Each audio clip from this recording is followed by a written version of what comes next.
نحمده ونصلي على رسوله الكريم اما بعد فاعوذ بالله من الشيطان الرجيم بسم الله الرحمن الرحيم رب اشرح لي صدري ويسر لي امري واحلل عقدة من لساني يفقهوا قولي. حدیث نمبر 57. پہلے میں حدیث کہلواؤں گی آپ کو. عن عبد الله قال قال رسول اللہ صلی اللہ علیہ وسلم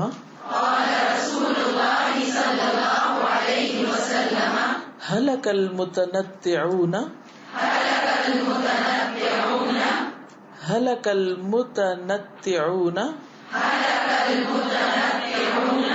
قالها ثلاثا رواہ مسلم کتاب العلم. ان عبد الله قال قال رسول الله صلی اللہ علیہ وسلم هلك المتنطعون قالها ثلاثا رواہ مسلم.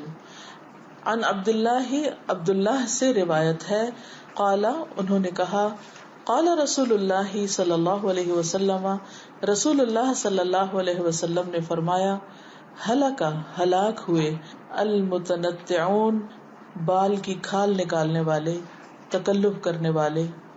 قالہا فرمایا اس کو یعنی اس حدیث کو آپ صلی اللہ علیہ وسلم نے ثلاثاً 3 بار یعنی اپنی مجلس میں 3 بار یہ الفاظ دہرائے ہلک المتنطعون ہلک المتنطعون ہلک المتنطعون.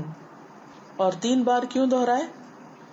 تاکہ لوگ متوجہ ہو جائیں، تاکید کے لیے. تو حدیث کا ترجمہ کیا ہے؟ سیدنا عبداللہ رضی اللہ عنہ سے روایت ہے کہ رسول اللہ صلی اللہ علیہ وسلم نے فرمایا تباہ ہوئے بال کی کھال نکالنے والے تکلف کرنے والے. آپ نے یہ بات 3 بار فرمائی. یہاں جو اہم لفظ ہے وہ ہے متنطعون. اس کو پہلے اچھی طرح سمجھ لیجئے، اسی کی لفظی وضاحت کریں گے کیونکہ صرف یہی مشکل لفظ ہے اس حدیث میں اور یہی اصل میں اس حدیث کا مرکزی نقطہ ہے. اور ہم سب کو یہ جاننے کی ضرورت ہے کہ متنطعون کون ہیں جن کی ہلاکت کی بات آپ صلی اللہ علیہ وسلم نے فرمائی ہے. متنطع کا لفظ جو ہے یہ نون طا عین سے ہے. التنطع سے اسم فاعل ہے. تا جو ہے یہ نون سے پہلے ہے تنطع. اور یہ متنطع کی جمع ہے. جن لوگوں نے گرامر پڑھ رکھی ہے ماشاءاللہ آپ میں سے بہت سے لوگ مختلف طرح سے محنت کر رہے ہیں تو ان کی دلچسپی کے لیے متنطع اور تنطع لفظ کو تھوڑا سا الگ الگ کریں. ابن مسعود کہتے ہیں کہ متنطع وہ ہے جو ایسی بات کی کرید کرتا ہو جس میں کوئی فائدہ نہیں. ایسی باتوں میں غور و فکر کرے، گہرائی میں جائے، اس کے ڈیپتھ میں جائے جس کا کوئی فائدہ ہی نہیں. نکتہ چینی کرے، کیڑے نکالے، بال کی کھال اتارے. بال بیچارہ خود باریک ہے، اس کی کھال ہی کیا ہے. یعنی اس باریکی کے ساتھ چیزوں کے اندر جائے جس میں سے کچھ نکلنے والا نہیں. کیونکہ بال کے اوپر سے اگر آپ کو چھلکا اتار بھی دیں گے تو بال ہی نکلے گا نا. کیا نکلے گا؟ بعض لوگوں کے 2 بال جڑ جاتے ہیں تو وہ جب ان کو الگ الگ کرتے ہیں تو کیا نکلتا ہے بیچ میں سے؟ بال ہی نکلتا ہے. نتیجہ کچھ بھی نہیں ہوتا. تو یہ ایک معنی ہے. ٹھیک ہے. نکتہ چینی، کیڑے نکالنا، بال کی کھال اتارنا اور ایسی چیزوں میں قرید کرنا جس میں کوئی فائدہ نہیں. ایسی چیز میں بحث کرنا جو بے فائدہ ہو، جہاں تک عقل کی رسائی نہ ہو. اب اس چیز کو اگر آپ سامنے رکھیں تو آپ دیکھیں گے کہ بعض لوگ ان چیزوں کے بارے میں سوچتے رہتے ہیں کبھی تنہا، کبھی کسی اور کے ساتھ ڈسکشن شروع کر دیتے ہیں جس کا کوئی نتیجہ نہیں، جس کا کوئی حل نہیں، جس کا کوئی مقصد نہیں. ایم لیس، وداؤٹ اینی آبجیکٹو. بیکار چیزیں کرنا، بیکار باتیں کرنا اور بیکار غور و فکر کرنا، توہم کا شکار ہونا. ایسا شخص ہلاک کیوں ہوگا؟ اس کی ہلاکت کی وجہ کیا ہے؟ شابش. کیونکہ وہ ایک بے فائدہ کام میں مشغول ہے، اپنا وقت ضائع کر رہا ہے. اپنی زندگی برباد کر رہا ہے. اگر وہ اکیلے میں ایسا کر رہا ہے تو اپنے آپ کو برباد کر رہا ہے، اور اگر وہ کسی اور کو ساتھ انوالو کیے ہوئے ہے تو وہ دراصل ایک نہیں 2 زندگیوں کو ہلاک کر رہا ہے، اور اپنے ساتھ اوروں کو بھی ہلاکت میں لے کے ڈوب رہا ہے. جیسے ایک ڈوبتا شخص ہوتا ہے نا، وہ کسی اور کو پکڑ لے تو اس کو بھی ساتھ ڈبو دیتا ہے. اگر پہلے کو بھی تیرنا نہیں آتا دوسرے کو بھی نہیں آتا تو دونوں لے ڈوبیں گے ایک دوسرے کو. اس سے اس لیے بھی روکا گیا ہے کہ بعض اوقات ایسا کرنے سے ایک خاص قسم کی وہمی طبیعت یا ایک ایسی شخصیت یا ایک ایسا مزاج انسان کا ڈیولپ ہو جاتا ہے، ایسا مزاج سامنے آتا ہے جو دوسروں پہ بہت گراں گزرتا ہے. غور کیجئے کہ اگر زندگی میں آپ کی ملاقات کسی ایسے شخص سے ہوئی ہو کہ جو نمبر 1 بیکار باتوں میں غور و فکر کر رہا ہو، غیر ضروری لا یعنی قسم کی، یا پھر ایسی کھود کرید میں لگا ہوا کہ جس سے اس کا کوئی مطلب ہی نہیں.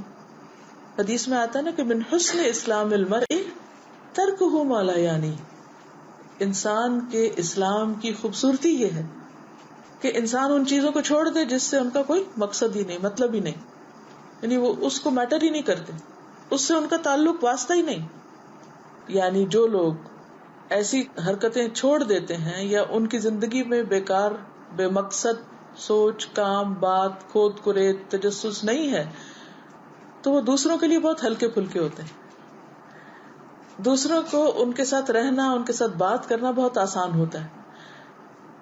مثلا کوئی شخص آپ سے ملاقات کرتا ہے اور وہ آپ کی ذات کے بارے میں ایسے سوال شروع کر دیتا ہے جس سے اس کا کوئی مطلب نہیں اور اس کو کوئی فائدہ بھی نہیں پہنچنے والا، تو اس سے ملاقات کرنے کے بعد آپ کی کیا کیفیت ہوتی ہے؟ دوبارہ آپ ملنا چاہیں گے؟ اور اگر ہم نے اس کو شے دے دی تو آئندہ اور بھی اس طرح کی حرکتیں کرے گا، اور پھر وہ اوروں کو بھی اسی طرح ستائے گا اور بے شمار لوگوں کا وقت ضائع کرے گا. اسی طرح بعض لوگ کسی دینی محفل میں آتے ہیں اور وہاں اگر سوال جواب کا موقع ہو تو سوال جواب کرتے ہیں، لیکن وہ سوال جواب کرتے جو ان سے متعلق نہیں ہوتے اور وہ کسی سے بھی متعلق نہیں ہوتے. تو کثرت سوال سے بھی منع کیا گیا ہے. قرآن مجید میں پڑھا نا آپ نے، تم اپنے رسول سے اس طرح مت پوچھو جس طرح موسیٰ علیہ السلام سے پوچھے گئے، یا یہ کہ تم سے پہلی قومیں کثرت سوال کی وجہ سے ہلاک ہوئی، وہ بھی یہی معنی آتا ہے کہ ہلاک المتنطعون، بیکار فضول قسم کی بحثوں میں پڑ کے، لایانی قسم کی بحثوں میں مبتلا ہو کے اصل مقصد سے دور ہٹ گئے اور اینڈ آف دا ڈے ان کے ہاتھ میں کچھ بھی نہیں تھا. اب اس کی ایک مثال بنی اسرائیل کے سوال ہیں کہ گائے ذبح کرنی ہے تو کس قسم کی ہو، اس کا رنگ کیسا ہو، اس کی عمر کتنی ہو. بھئی جس کو گائے کہا جاتا ہے بس وہ گائے ذبح کر دو. تو خواہ دین کا معاملہ ہو اس میں بھی بیکار کی بحثیں، خواہ دنیا کا معاملہ ہو، دونوں طرح سے نقصان دہ، کیونکہ اس سے انسان خود بھی مصیبت میں پڑتا ہے، دوسروں کو بھی ڈالتا ہے. ہر معاملے میں اعتدال ضروری ہے، جیسے حکم دیا جائے بس ویسے کر لو. اب مثلاً صرف مذہب کے معاملات میں ہی نہیں، کسی بھی معاملے میں. اچھا بعض لوگ کہتے ہیں کہ ہم جہاں رشتہ ڈالتے ہیں رشتہ نہیں ہوتا، یا جو ہمارے گھر آتا ہے تو بات نہیں بنتی، آخر میں آ کے ختم ہو جاتی ہے، ضرور کوئی جادو ہے یا رکاوٹ ہے. کئی ایک بہانے. لیکن بعض اوقات ہم رشتے کے معاملے میں اتنے وہمی ہوتے ہیں، اللہ پہ توکل تو سیکھا ہی نہیں ہوتا. ایک ایک ایک ایک چیز میں اصل بات یہ کہ دنیا میں پرفیکشن چاہتے ہیں، جبکہ دنیا میں پرفیکشن ہے نہیں، اور کسی بھی ایک بات پہ نالاں ہو کے سب کچھ چھوڑ کے بیٹھ جاتے ہیں. اب مثلاً دین کے معاملے میں، عقیدے کے معاملے میں کچھ لوگ اتنے باریک اختلافات میں جا پڑتے ہیں کہ جس کی وجہ سے وہ ایک دوسرے پہ کفر اور فسق کے فتوے لگا دیتے ہیں اور ان سے لین دین بند کر دیتے ہیں. ہمیں لوگوں کے ظاہر پہ معاملہ کرنا چاہیے. اب مثلاً جو لا الہ الا اللہ محمد الرسول اللہ پڑھتا ہے، ہمیں کیا حکم ہے کہ ہم کیا کہیں اس کو؟ وہ مسلمان ہے. جو ہمارے قبلے کی طرف منہ کرتا ہے اور ہماری طرح ذبح کرتا ہے، ہمیں کیا کرنا چاہیے؟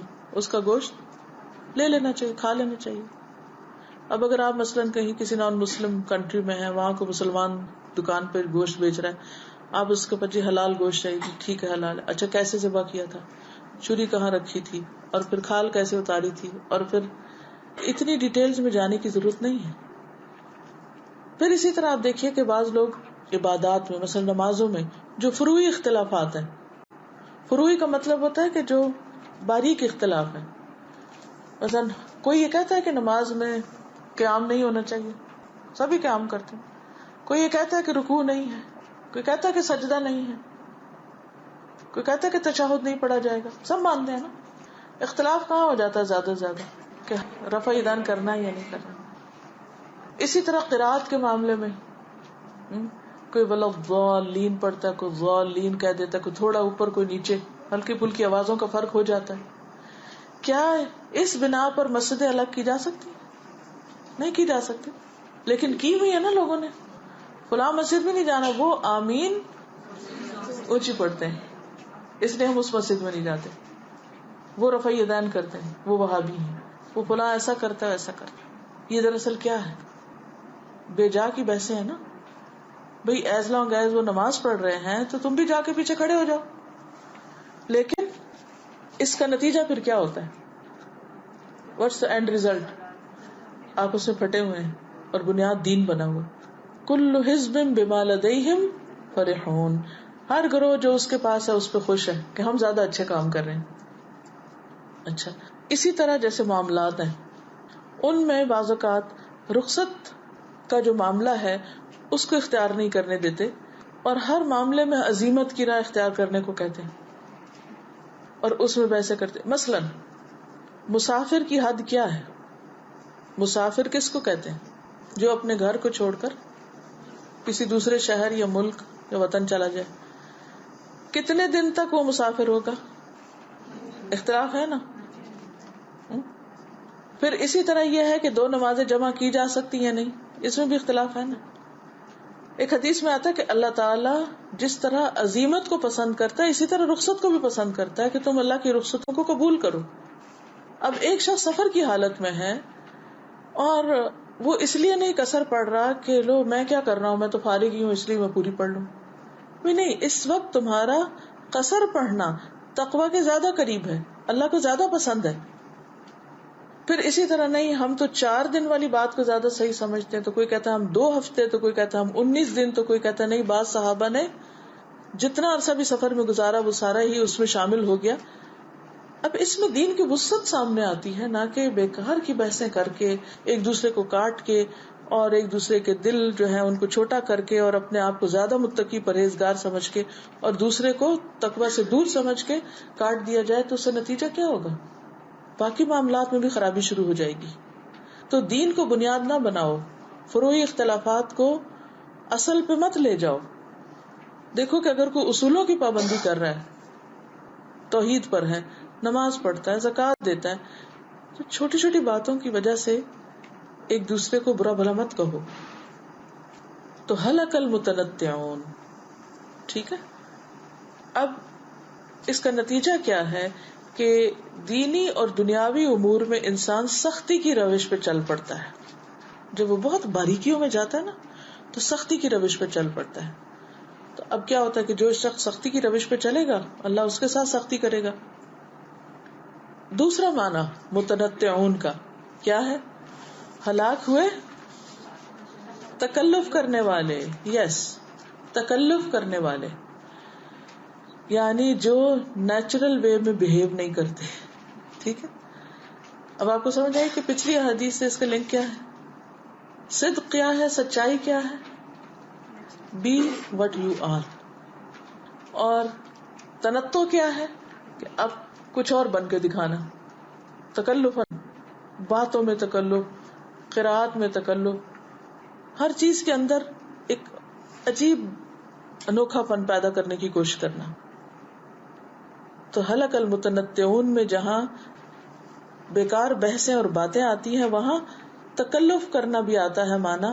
اور اس میں نہایا میں آتا ہے کہ اس سے مراد وہ لوگ ہیں جو کلام میں غلو کرنے والے ہیں، ایکسٹریمسٹ، گلا پھاڑ پھاڑ کے بولنے والے ہیں. متنطعون کون ہے؟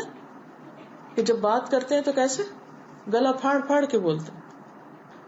اب ہر ایک کی ایک پچ اور ایک ٹون ہوتی ہے نا بات کرنے کی. مثلا عام روزمرہ زندگی میں تو آپ کسی طرح بات کریں، اور جب آپ اسٹیج پر آئیں تو آپ ایک ایسے شور ہنگامہ برپا کر دیں کہ جیسے کچھ اور ہی نظر آئے. تو بی نیچرل. جب آپ نیچرل ہوں گے تو اس سے آپ کی بات زیادہ آسانی سے سمجھ آئے گی. نبی صلی اللہ علیہ وسلم جب خطبہ دیتے تھے تو اس وقت سب کو پتا تھا یہ خطبہ ہے. خطبے کا انداز اور ہوتا ہے، جیسے عید کی نماز میں خطبہ ہے یا پھر جمعے کے دن وہ ایک اور سٹائل ہے، یا کسی خاص موقع پہ کوئی جنگ کی تیاری ہو رہی ہے، دیٹ از ڈفرنٹ. سب کو پتا ہے کہ یہ خطبہ ہے. لیکن عام طور پر جب تعلیم دیتے تھے تو آپ کی تعلیم کا انداز کیا ہوتا تھا؟ وہی انداز جو آپ عام روزمرہ زندگی میں بات کر رہے ہوتے تھے. کیا جتنی بھی احادیث آپ کی ہمیں ملتی ہیں یہ ساری کسی ایک بہت فارمل سیٹ اپ میں بتائی ہوئی ہیں؟ کہاں کہاں سنی ہے لوگوں نے؟ حدیث کس کو کہتے ہیں؟ بات کو. یہ آپ صلی اللہ علیہ وسلم کی باتیں ہیں اور بہت ہی نیچرل وے میں کی ہوئی باتیں. تو بی نیچرل. حلق المتنطعون. گلا پھاڑ کے بات کرنے سے کوئی زیادہ اچھی بات نہیں ہوتی. پھر ایک اور یہ ہے کہ فعل یا قول کے ہر تکلف کے لیے استعمال ہونے لگا، یعنی صرف قولی تکلف نہیں بلکہ فعلی بھی. پھر عقولی کہتے ہیں کہ اسی مذمت میں وہ کلام بھی شامل ہے جس میں اس کے لفظوں پر اکتفا کرنا مقصود ہو اور معنی لفظوں کے تابع نہ آتا ہو، یعنی صرف لفاظی ہو، معنی اور مفہوم اور میننگ اور اس کی روح جو ہے وہ بھول جائے انسان. سارا فوکس کس پہ ہو؟ پر تکلف گفتگو کیا ہوتی ہے؟ کوئی مثال دیجیے نا. ایگزیکٹلی. بہت فینسی ورڈز اور ایسی باتیں لچھے دار کہ وہ کسی کو سمجھ ہی نہیں آیا کہ یہ بات کیا ہوئی. اس سے بھی وقت ضائع ہوتا ہے نا. جی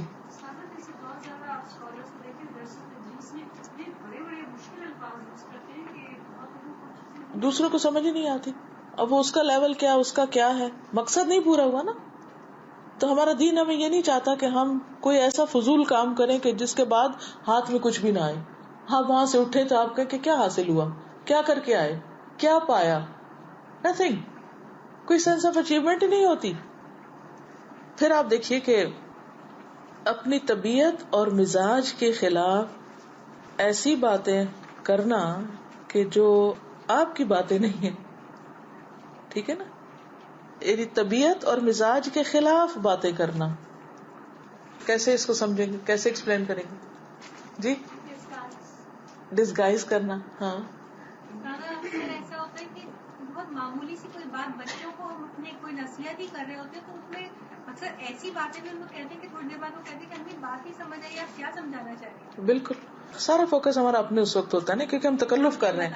اگر ہم تکلف چھوڑ دیں تو ہم نیچرل ہوں گے تو ہم کو اپنے اوپر اس وقت نہیں محنت کرنی پڑے گی. ہم دوسرے کو زیادہ امپورٹینس دیں گے، توجہ دیں گے، اس کی بات سنیں گے، سمجھیں گے، اس کے فائدے کی بات کریں گے. جب تکلف میں ہم پڑھتے ہیں نا تو ہمارا فوکس شفٹ ہو جاتا ہے. کس پہ ہو جاتا ہے؟ سارا اپنی ذات پہ ہو جاتا ہے اور دوسرے کو بھول جاتے ہیں. سیوطی نے صحیح مسلم کی شرح میں لکھا ہے کہ یہ وہ ہیں جو تکلف اور غلو کرنے والے ہیں اور اپنے اقوال اور افعال میں حدود پھلانگنے والے ہیں، حدوں سے باہر نکلنے والے، ایکسٹریم تشدد اور حد سے بڑھنے والے. بغوی کہتے ہیں متنطع وہ شخص ہے جو کلام یعنی باتوں میں تکلف کرنے والا ہے، حلق کی گہرائی سے بولنے والا ہے. حلق کی گہرائی سے بولنے والا کیا مطلب؟ یعنی عام طور پہ بات کریں تو آپ ایک طرح بولیں، لیکن جب آپ تصنع اور بناوٹ میں آئے تو آپ عین اور خا اور ہا بالکل ان نیچرل ہو جائے. بھائی آپ کو کیا ہو گیا؟ اچھا وہ کتنا چپتا ہے وہ سٹائل. پھر نہیں، یا تو اگر اتنا ہی آپ نے گہرائی سے بولنا ہر وقت بولا کرے، پھر اس کو اپنے سٹائل کا حصہ بنا لیں. کیونکہ ہوتا کیا عام طور پہ ہم غلط سلط بولے چلے جاتے ہیں، اور جب ہم نے کہیں بن کے دکھانا ہوتا ہے تو وہاں ہم گوٹ گوٹ کے بولنے لگتے ہیں اور گلے کے حلق کے اندر سے بولنے لگتے ہیں. اس سے کیا ہوتا ہے ہم ان نیچرل ہو جاتے ہیں اور وہ ہماری ایک ڈبل پرسنالٹی بن جاتی. ٹھیک ہے. اس میں یہ بھی شامل ہوتا ہے کہ جیسے موسٹ آف دا ٹائم ہم دیکھتے ہیں آج کل تو کافی کامن ہے، جیسے کوئی بھی گیٹ ٹوگیدر میں بیٹھے ہوئے ہیں، کوئی ڈسکشن ہو رہا ہے تو ہمیں اگر وہ ٹاپک پہ معلوم بھی نہیں ہوتا ہے، ہم ایسا بتاتے ہیں کہ وی نو سو مچ اباؤٹ اٹ کہ we are experts in it. Exactly, بہت اچھی بات آپ نے کی. ڈالنا چاہتے ہیں دوسروں کے سامنے کہ ویری گڈ.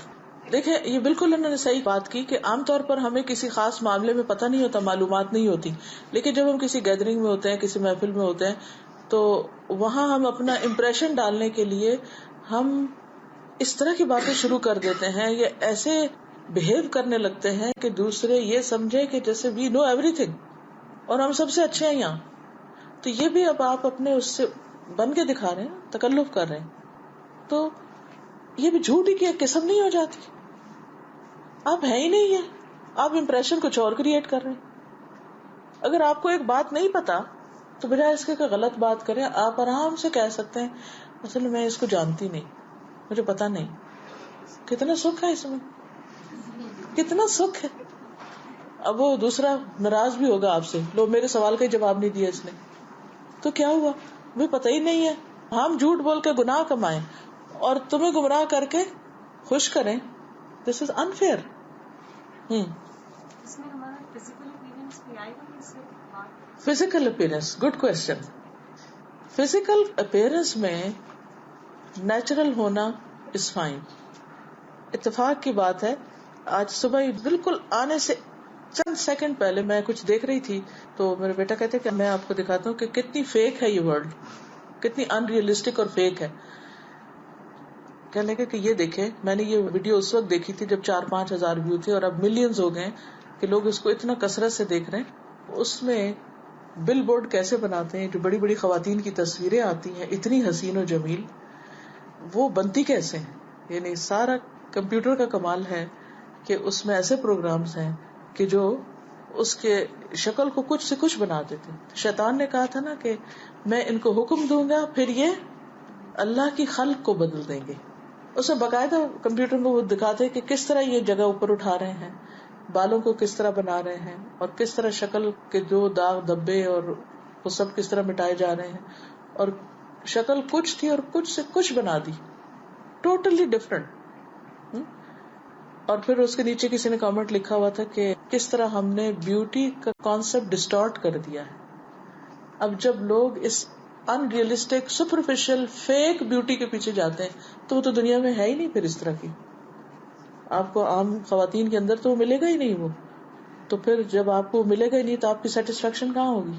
خصوصاً مردوں کے لیے تسلی نہیں ہوگی اپنی بیوی کے اندر. یا دنیا میں آپ رشتہ بھی تلاش کرنے جا رہے ہیں، آپ وہ تلاش کر رہے ہیں جو ہے ہی کوئی نہیں، وہ جو وہاں ہے بورڈ کے اوپر اس کو آپ نیچے ڈھونڈ رہے ہیں، زمین پر ہے کوئی نہیں.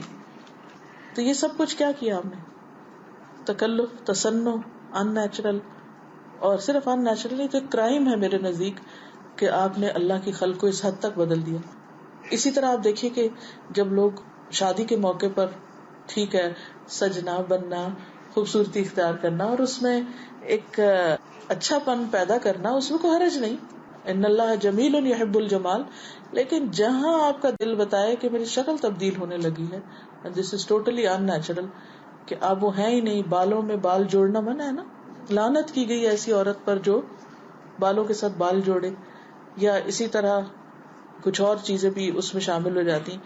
تو وہ سب وہ ہے جس میں انسان کا اصل حال حلیہ بالکل تبدیل ہو جاتا ہے. پھر چونکہ اس میں بہت بڑے پیسے بھی انوالو ہوتے ہیں، تو پچھلے دنوں مجھے کسی نے بتایا کہ کوئی فتویٰ یہ دے رہا تھا کیونکہ ہزاروں ڈالر لگتے ہیں یہ سب کچھ کرنے میں، تو اس لیے اگر نماز پڑھنی ہے تو پھر تیمم کر لیا جائے، کیونکہ ظاہر ہے دھوئیں گے، وضو کریں گے. عام طور پہ شادیاں آپ دیکھیں جب ہوتی ہیں تو یا تو عشاء کے بعد کوئی تیار ہو تو پھر اور بات ہے، ورنہ اگر دن کو کوئی تیار ہو تو ساری نمازیں باقی کیسے پڑھے گا. اتنا وضو اگر کسی کا قائم رہتا ہے تو ٹھیک ہے، لیکن عام طور پر پھر اور بھی کئی چیزیں. تو ہلاک المتنطعون، ایسے تکلف کرنے والے پھر ہلاکت میں پڑ گئے. ہلاکت کئی وے سے ہے، صرف یہ نہیں کہ نماز ضائع ہوئی. یہ دیکھیے کہ کتنا مال ضائع ہوا، کتنا وقت ضائع ہوا، کتنے لوگوں کے حقوق ضائع ہوئے. حقوق کس طرح ضائع ہوتے ہیں؟ مثلاً آپ نے رات 9 بجے کسی شادی میں جانا ہے، آپ 6 بجے پارلر میں جا کے بیٹھ گئے. آپ کے بچے کہاں ہیں؟ وہ کیا کر رہے ہیں؟ آپ کے پاس کیا جسٹیفیکیشن ہے کہ آپ ان کو اتنا اگنور کریں کہ وہ نفسیاتی مریض بن جائیں؟ اور پھر آپ دیکھیے کہ وہ اس کی کوئی حد ہی نہیں ہے نا. پھر ایک کو دیکھ کے دوسرا، دوسرے کو دیکھ کے تیسرا، وہ سارا کلچر ہی ویسا بن گیا. آپ کو پتا کہ بنی اسرائیل کی شامت کیوں آئی تھی، ان کی تباہی کیوں آئی تھی؟ ان کے عورتوں کے غیر ضروری اسراف کی وجہ سے. یعنی ان معاملات میں اسراف اور ان نیچرل رویے اختیار کرنے کی وجہ سے.